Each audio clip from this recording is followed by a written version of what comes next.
Hi dears. അപ്പോൾ ഇന്ന് നമുക്ക് നല്ല സിമ്പിളായിട്ട് ഒരു 5 മിനിറ്റിൽ റെഡിയാക്കി എടുക്കാവുന്ന ബ്രേക്ക്ഫാസ്റ്റ് റെസിപ്പിയാണ്. നമ്മുടെ കയ്യിൽ ചോറ് ബാക്കി ഇരിപ്പുണ്ടെങ്കിൽ എളുപ്പത്തിൽ ചെയ്തെടുക്കാൻ കഴിയുന്ന ഒരു റെസിപ്പിയാണിത്. ഇതിൻ്റെ കൂടെ കറികളുടെ ഒന്നും ആവശ്യമില്ല.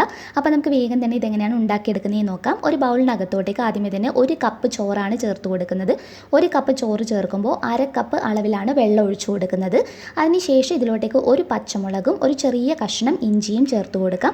പച്ചമുളകിൻ്റെ അളവ് നിങ്ങൾക്ക് കൂടുതൽ ഉപയോഗിക്കാം കേട്ടോ. ഞാനിപ്പോൾ കുഞ്ഞിന് കൊടുക്കേണ്ടത് കൊണ്ട് അളവ് കുറച്ചിട്ടുള്ളതാണ്. ഇനി നല്ലതുപോലെ ഒന്ന് അരച്ചെടുക്കണം. നല്ല സ്മൂത്ത് പേസ്റ്റ് ആകുന്ന രീതിയിൽ ഇതുപോലെ വേണം നമ്മൾ അരച്ചെടുക്കാൻ വേണ്ടിയിട്ട്. അതിനുശേഷം ഇതിലോട്ട് ബാക്കിയുള്ള ചേരുവകൾ ചേർക്കാം. അപ്പോൾ ഞാനിപ്പോൾ ഒരു സവാളയുടെ പകുതി ഭാഗം മാത്രം എടുത്ത് അരിഞ്ഞു വെച്ചിട്ടുള്ളതാണ്. അതിൻ്റെ കൂടെ തന്നെ കുറച്ച് കറിവേപ്പില പൊടിയായിട്ട് അരിഞ്ഞത് ചേർത്ത് കൊടുക്കാം. കൂടെ തന്നെ നമുക്ക് കുറച്ച് മല്ലിയില കൂടി അരിഞ്ഞത് ചേർത്ത് കൊടുക്കാം.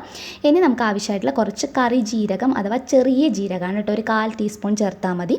പിന്നെ ഇതിലോട്ടേക്ക് 3 ടേബിൾ സ്പൂൺ മൈദയാണ് ചേർത്ത് കൊടുക്കുന്നത്. മൈദ ഇഷ്ടമില്ലാത്തവർക്ക് പകരം 3 ടേബിൾ സ്പൂൺ കോൺഫ്ലോർ ഉപയോഗിക്കാവുന്നതാണ്. പിന്നെ ആവശ്യമായിട്ടുള്ളത് 2 ടേബിൾ സ്പൂൺ മുഴുവനായിട്ട് പുട്ടുപൊടിയാണ് ചേർത്ത് കൊടുത്തിട്ടുള്ളത്. ആവശ്യാനുസരണം ഉപ്പും കൂടി ചേർത്ത് കൊടുത്തിട്ട് വെള്ളം ഒഴിച്ച് കൊടുത്തിട്ട് നല്ലതുപോലെ ഒന്ന് മിക്സ് ചെയ്തിട്ട് ഉപ്പൊക്കെ നോക്കിയിട്ടൊന്ന് അഡ്ജസ്റ്റ് ചെയ്യുക. ബാറ്ററിൻ്റെ ഒരു കൺസിസ്റ്റൻസി എന്ന് പറയുന്നത് അത്യാവശ്യം കുറച്ചൊരു ലൂസാകുന്ന രീതിയിൽ തന്നെയാണ് നമ്മൾ ചെയ്തെടുക്കുന്നത്. നമ്മൾ സാധാരണ ദോശക്കൊക്കെ ഉണ്ടാക്കിയെടുക്കുന്ന ആ ഒരു ബാറ്ററിൻ്റെ പാകത്തിലൊന്ന് റെഡിയാക്കി എടുത്താൽ മതി കേട്ടോ. ഇതിപ്പോൾ നല്ലതുപോലെ റെഡിയായി വന്നിട്ടുണ്ട്. ഇത് റെസ്റ്റ് ചെയ്യാനൊന്നും വെക്കണ്ട കേട്ടോ.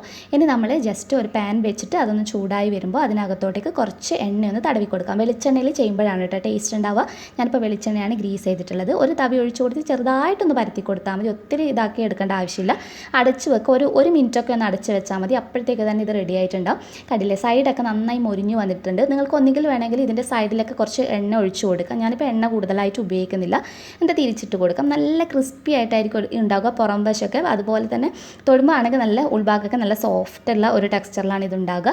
കഴിക്കാൻ നല്ല ടേസ്റ്റാണ് കേട്ടോ. ശരിക്കും കറികളുടെ ഒന്നും ആവശ്യമില്ല. കുട്ടികൾക്കൊക്കെ കഴിക്കാൻ ഒത്തിരി ഇഷ്ടമായിരിക്കും. അപ്പോൾ എല്ലാവരും തീർച്ചയായിട്ടും ഒന്ന് ട്രൈ ചെയ്ത് നോക്കുക. നല്ല സിമ്പിൾ ആയിട്ടുള്ള ബ്രേക്ക്ഫാസ്റ്റ് റെസിപ്പിയാണ്. നിങ്ങൾക്ക് എന്തായാലും ഇഷ്ടമാവും. അപ്പോൾ നെക്സ്റ്റ് വീഡിയോയിൽ ഇനിയും നല്ല നല്ല വെറൈറ്റി ഡിഷസുമായി കാണാം. അതുവരെ ടേക്ക് കെയർ. Bye bye.